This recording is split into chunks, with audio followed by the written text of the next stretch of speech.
ঈসা আলাইহিস সালাম এই নবীর উম্মত হয়ে আসবে। হযরত ঈসা নবী যখন আসমান থেকে নামবেন, দুই ফেরেশতার কাঁধের উপরে ভর দিয়ে বর্তমান সিরিয়ার দামেস্ক একটা সাদা মসজিদ, কোন বর্ণনায় ফিলিস্তিনের একটা সাদা মসজিদ হবে। বর্তমান ইসরায়েলে একটা লুজ শহর আছে, এই লুজ শহরে দাজ্জালকে হত্যা করবেন ইমাম মাহদী। একসাথে বলবেন আল্লাহু আকবার। এটা কোন জায়গা আছে? ইসরায়েলে। জনগণ কোন জায়গা? ইসরায়েলে একটা লুজ শহর আছে, এই শহরে দাজ্জালকে হত্যা করবে। দাজ্জালের প্রথম ফ্রন্টে সৈনিক থাকবে 70,000 ইহুদি, দ্বিতীয় ফ্রন্টে সৈনিক থাকবে কিছু নামদারি মুনাফিক মুসলমান। আপনি ঠিক বললেও ঠিক, না ঠিক বললেও ঠিক। নামদারি মুসলমান থাকবে, তাদেরকে বলা হবে সুফিয়ানি বাহিনী। এই সুফিয়ানিরা ইয়াজিদের আপনার দাজ্জালের পক্ষ নিবে, ইমাম মাহদী আলাইহিস সালামের বিরুদ্ধে তারা যুদ্ধ করবে। আর ইমাম মাহদীর সাথে সর্বপ্রথম 313 জন সদস্য বায়াত নিবে। ইমাম মাহদীর পক্ষে সেই দিন যারা নিবে তারা ধন্য হবে, তাদের মর্যাদা আকাশচুম্বী হবে। চিৎকার মেরে বলবেন আল্লাহু আকবার। শোনেন, খালি মুসলমান নাম হইলে মুসলমান হওয়া যায় না, মুসলমান হইতে হলে আরো কিছু লাগবে বাবা। ইমানের বড় পরিচয় এখানে। মুসলমানরা ইমাম মাহদীর বিরুদ্ধে যুদ্ধ করবে, আপনি আশ্চর্য হয়ে যাচ্ছেন। তারা নামাজও পড়বে, আজান দিবে, একামত দিবে, খুতবা দিবে। এই সুফিয়ানি বাহিনীর প্রধান যে থাকবে সে মসজিদ ইমামতি করবে, খুতবা দিবে, খতিব হবে।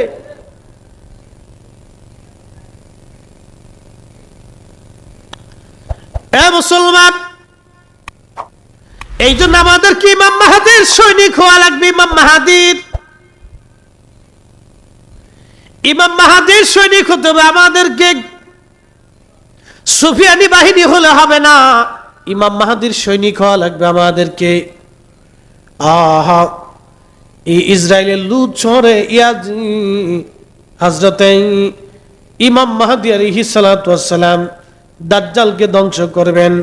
ঈসা রূহুল্লাহ পৃথিবীতে আসবেন, তিনি আসমানে থেকে ফেরেশতাদের কাঁধে ভর করে দুনিয়াতে আসবেন। মসজিদের মিনারায় তিনি নামবেন, ওখান থেকে নেমে তিনি সরাসরি বাইতুল্লাহে হজ আদায় করবেন। হজ আদায় করিয়া হযরত ঈসা রূহুল্লাহ আলাইহিস সালাতু ওয়াস সালাম হজ করার জন্য যখন তিনি আসবেন, ইমাম মাহদী আলাইহিস সালাম তার জন্য অপেক্ষা করতে থাকবেন। হযরত ইমাম মাহদী আলাইহিস সালাতু ওয়াস সালাম তার জন্য অপেক্ষা করতে থাকবেন। সেই দিন ঈসা রূহুল্লাহ আলাইহিস সালাম তখন আসবেন, তখন ইমাম মাহদী বলবেন, ও ঈসা রূহুল্লাহ, আজকে আপনি নিজে নামাজ পড়ান।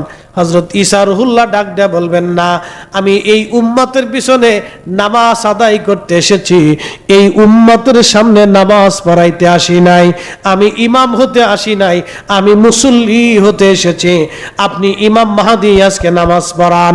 একসাথে বলবেন কি আল্লাহু আকবার। এই উম্মতের দাম কত দেখেন তো, কিন্তু মসজিদে জুতা চুরি করে।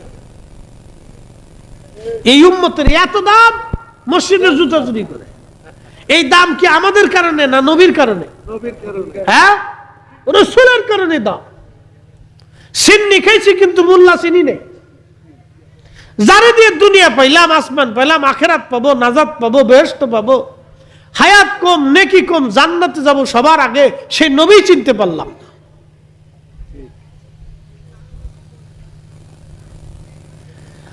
মুরাদনগরবাসী খুবই মনোযোগ দিয়ে শুনিয়া যান। হযরত ঈসা রূহুল্লাহ সে ইমাম মাহদীর পিছনে নামাজ পড়বেন। নামাজ শেষ করার পরে হজ আদায় করবেন। হজ আদায় করার পরে ইমাম মাহদী আলাইহিস সালাতু ওয়াস সালাম কে নিয়ে হযরত ঈসা রূহুল্লাহ সরাসরি মদিনাতুল মুনাওয়ারায় আমার নবীজির রওজা মুবারকে যাবেন। রওজা মুবারকে যাইয়া আমার নবী রওজা মুবারকের পাশে দাঁড়াইয়া ঈসা রূহুল্লাহ আলাইহিস সালাতু ওয়াস সালাম আমার নবীজিকে দাঁড়াইয়া সালাম দিবেন। ওই সময় হাজার হাজার মুসলমান রওজা মুবারকের চারিপাশে থাকবে। যখন তিনি সালাম দিবেন, সালাম দেওয়ার সঙ্গে সঙ্গে আল্লাহর নবী রাহমাতুল লিল আলামিন সালামের জবাব দিয়ে দিবেন। একবার জোরে বলা যাবে কি মারহাবা? আনা চিৎকার করে বলেন ইয়া রাসূলুল্লাহ। তাহলে আমাদের নবী জিন্দা আছে না নাই? রওজা মুবারকে তখনও জিন্দা, এখনো জিন্দা, আগামীতেও জিন্দা। আমার নবী সালামের জবাব দিবে। এই সালামের জবাব লক্ষ লক্ষ মুসলমান শুনতে পারবে। এর উপরে পোকা সৃষ্টি হবে, এই পোকা থেকে তাদের মৃত্যু হবে। কোটি কোটি ইয়াজুজ মাজুজের সদস্যরা সারা পৃথিবীতে মারা পড়ে থাকবে। এত মানুষ, এত ইয়াজুজ মাজুজ মরবে, মানব আকৃতির ইয়াজুজ, মানব আকৃতির দানবগুলি মরে মরে থাকবে। কবর দেওয়ার মতো মানুষ সেদিন দুনিয়াতে থাকবে না। তখন ঈসারুল্লাহকে উম্মতরা, ঈসারুল্লাহকে মুসলমানরা যা বলবে, ওগো আল্লাহর নবী ঈসা, আপনি এই নবীর উম্মত হয়ে দুনিয়াতে আসছেন, আপনি এখন দোয়া করেন এদের এই মৃত্যুর গন্ধ আমাদের তাম পৃথিবী সরে গেছে। বাতাসে মৃত্যুর গন্ধগুলি এত পরিমাণে পচা গন্ধ, মানুষ পচা গন্ধ, খুবই ভয়াবহ গন্ধ। ওরা তো ইয়াফেসের বংশধর, ওরা মানুষ হবে, মানুষের মতো সব তাদের থাকবে, কিন্তু হিংস্র জানোয়ারের মতো তাদের ব্যবহার হবে। হযরত ঈসা নবী দোয়া করবে, রব্বুল আলামিন এই বিপদ থেকে আপনি বাঁচান। আল্লাহ একাধারে 7 দিন পর্যন্ত বৃষ্টি দিবে, 1 সেকেন্ডের জন্য বৃষ্টি বন্ধ হবে না। এত পরিমাণে বৃষ্টি, সারা পৃথিবীতে একসাথে বৃষ্টি হবে, এত পরিমাণে বৃষ্টি হবে, বৃষ্টির পানিতে তাদেরকে ভাসাইয়া নিয়া একবারে সমুদ্রের মধ্যে তাদের বিলীন করে দেওয়া হবে। সারা পৃথিবী একবারে পরিষ্কার হয়ে যাবে। এত পরিমাণে ফসলাদি হবে, সারা পৃথিবীতে এত পরিমাণে ফসল হবে, একটা গমের বিচি দিয়া, দুঃখিত, একটা এই আনারের ফল দিয়া 1 গ্রামের মানুষ খেয়ে শেষ করতে পারবে না। একটা গাভীর দুধ দিয়া 1 গ্রামের মানুষ খেয়ে শেষ করতে পারবে না। একবার জোরে বলা যাবে কি সুবহানাল্লাহ? কিন্তু ঈসা আলাইহিস সালাম এই নবীর উম্মত হয়ে আসবে। হযরত ঈসা নবী যখন আসমান থেকে নামবেন, 2 ফেরেশতার কাঁধের উপরে ভর দিয়ে, বর্তমান সিরিয়ার দামেস্ক একটা সাদা মসজিদ, কোন বর্ণনায় ফিলিস্তিনের একটা সাদা মসজিদ হবে। বর্তমান ইসরায়েলে একটা লুজ শহর আছে, এই লুজ শহরে দাজ্জালকে হত্যা করবেন ইমাম মাহদী। একসাথে বলবেন আল্লাহু আকবার। এটা কোন জায়গা আছে? ইসরায়েলে। জনগণ কোন জায়গা? ইসরায়েলে একটা লুজ শহর আছে, এই শহরে দাজ্জালকে হত্যা করবে। দাজ্জালের প্রথম ফ্রন্টে সৈনিক থাকবে 70,000 ইহুদি, দ্বিতীয় ফ্রন্টে সৈনিক থাকবে কিছু নামদারি মুনাফিক মুসলমান। আপনি ঠিক বললেও ঠিক, না ঠিক বললেও ঠিক। নামদারি মুসলমান থাকবে, তাদেরকে বলা হবে সুফিয়ানি বাহিনী। এই সুফিয়ানিরা ইয়াজিদের আপনার দাজ্জালের পক্ষ নিবে, ইমাম মাহদী আলাইহিস সালামের বিরুদ্ধে তারা যুদ্ধ করবে। আর ইমাম মাহদীর সাথে সর্বপ্রথম 313 জন সদস্য বায়াত নিবে। ইমাম মাহদীর পক্ষে সেই দিন যারা নিবে তারা ধন্য হবে, তাদের মর্যাদা আকাশচুম্বী হবে। চিৎকার মেরে বলবেন আল্লাহু আকবার। শোনেন, খালি মুসলমান নাম হইলে মুসলমান হওয়া যায় না, মুসলমান হইতে হলে আরো কিছু লাগবে বাবা। ইমানের বড় পরিচয় এখানে। মুসলমানরা ইমাম মাহদীর বিরুদ্ধে যুদ্ধ করবে, আপনি আশ্চর্য হয়ে যাচ্ছেন। তারা নামাজও পড়বে, আজান দিবে, একামত দিবে, খুতবা দিবে। এই সুফিয়ানি বাহিনীর প্রধান যে থাকবে সে মসজিদ ইমামতি করবে, খুতবা দিবে, খতিব হবে।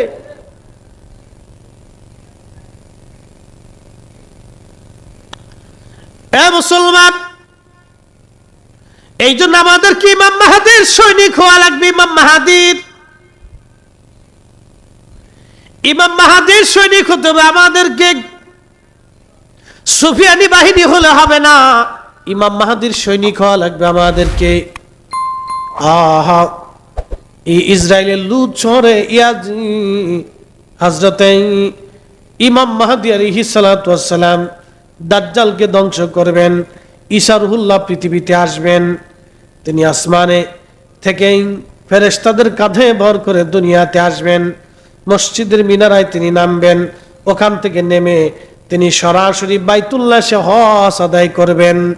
হজ আদায় করিয়া হযরত ঈসা রুহুল্লাহ আলাইহিস সালাতু ওয়াস সালাম হজ করার জন্য যখন তিনি আসবেন, ইমাম মাহদী আলাইহিস সালাম তার জন্য অপেক্ষা করতে থাকবেন।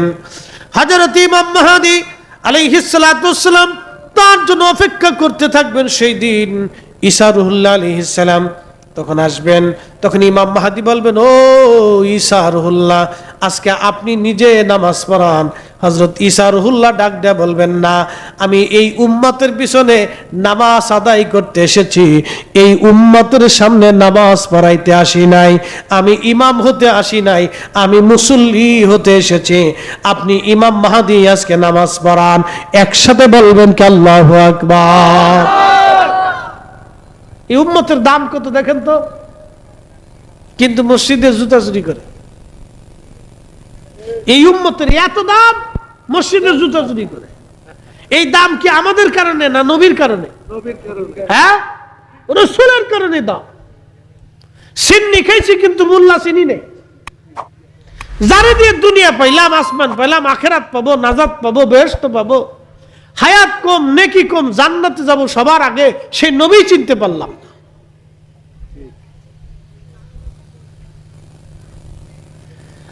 মুরাদনগরবাসী খুবই মনোযোগ দিয়ে শুনিয়া যান। হযরত ঈসা রুহুল্লাহ সে ইমাম মাহদীর পিছনে নামাজ পড়বেন। নামাজ শেষ করার পরে হজ আদায় করবেন।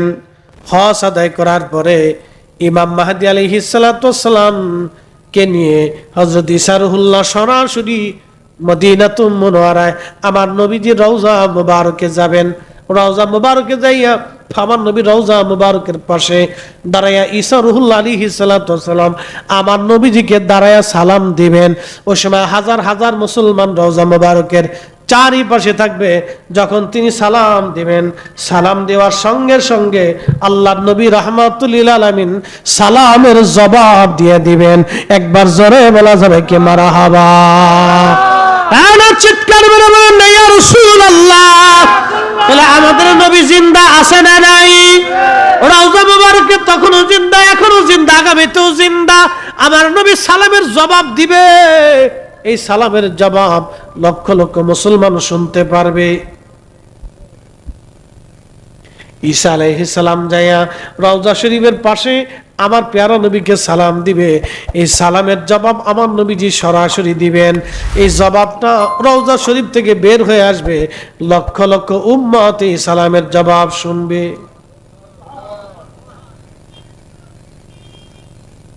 নবী আছে? একসাথে বলেন আছে। বুঝে যাবে। আপনাদের কি বোঝা উচিত? এটা একবারে রাসূল কারীমের মুজিজার, অসংখ্য মুজিজার একটা ছোট্ট মুজিজা মাত্র। অসংখ্য মুজিজার একটা ছোট্ট মুজিজা। এই বাচ্চা যুলকারনাইন দিয়ে আপনাদেরকে আজকে একটা বিশেষ উপহার দিলাম। পৃথিবীতে ঘটনাগুলি আগামীতে ঘটবে। ইয়াজুজ মাজুজ এখনো পৃথিবীতে আছে। কোথায় আছে? পৃথিবীর পূর্ব প্রান্তে। সূর্য উদয় যেখান থেকে শুরু হয় তার পাশে। তারা ওখানে খাওয়া দাওয়া, উঠা বসা, সংসার সংসার সব হচ্ছে তাদের। আমরা যেরকম মানব জাতি পৃথিবীতে বাস করতেছি, আমাদের সমাজ আছে, রাষ্ট্র আছে, খাবার আছে, অর্থনীতি আছে। ইয়াজুজ মাজুজ এরকম সমাজ আছে, রাষ্ট্র আছে, খাবার আছে, অর্থনীতি আছে। তারা মানব জাতির এক শ্রেণী। ইয়াফেসের বংশধর, 120 গজ করে লম্বা, দানব আকৃতির। এদের প্রাচীর হযরতে বাদশা যুলকারনাইন নির্মাণ করে দিয়ে গেছিলেন বিদায় আজকে বিপদ থেকে বাঁচা। কিন্তু কিয়ামতের আগে তারা পৃথিবী যখন ছাড়া পাবে, সারা পৃথিবী মিসমার করে দিবে। ওই দিন ইমানদার ছাড়া কেউ বাঁচতে পারবে না। প্রিয় মুসলমান, হাজরাতে পেয়ারা রাসূলের রওজা মুবারকের পাশে দাঁড়াইয়া হযরত ঈসা রুহুল্লাহ যখন সালাম দিবেন, নবীজি সালামের জবাব দিবেন। তখন সালামের জবাব দিবেন, প্রকাশ্যে সালামের আওয়াজ আসবে। এখন যারা রওজা মোবারকে যায় তাদের সালামের জবাবও কিন্তু আমার নবী দিয়ে দেয়। একসাথে বলবেন না আল্লাহু আকবার। আল্লাহ রাসূল বলেন, মান যারা কবরি ওয়াজাবাত লাহু শাফাআতি, যে আমার রওজা মোবারক জিয়ারত করলো তার জন্য কিয়ামতের ময়দানে আমি নবী সুপারিশ করা আমার জন্য কর্তব্য হয়ে যায়, আমার জন্য ওয়াজিব হয়ে যায়। আমি নবী তার জন্য সুপারিশ করনেওয়ালা হয়ে যাই। এই জন্য আমাদের দেশে এক দল আছে, বুকে হাত বেঁধে নামাজ পড়ে। এরা বলে তোমরা হজে যাবা কিন্তু নবীর রওজা জিয়ারতের নিয়ত করে মদিনায় যাবা না। হজ করিয়া নবীর রওজা জিয়ারতের নিয়ত করিয়া মক্কা মদিনায় যাওয়া হারাম, শিরিক। একবার জোরে বলা যাবে কি নাউজুবিল্লাহ? ওদের যুক্তি হলো আল্লাহ রাসূল বলছেন, আমার দিকে তাকান, মাসালাটা খুব জটিল। তাদের বক্তব্য হলো আল্লাহ রাসূল বলছেন 3 মসজিদ ব্যতীত অন্য কোন মসজিদে তোমরা সওয়াবের নিয়ত করে যাবা না। সহিহ বুখারী হাদিস, কথাটা সত্য। 3 মসজিদ ব্যতীত অন্য কোন মসজিদে তোমরা নেকির উদ্দেশ্যে যাবা না, অতিরিক্ত সওয়াবের নিয়ত করবা না। যেমন মসজিদে হারামে 1 রাকাত নামাজ পড়লে 1 লক্ষ রাকাতের সওয়াব, মসজিদে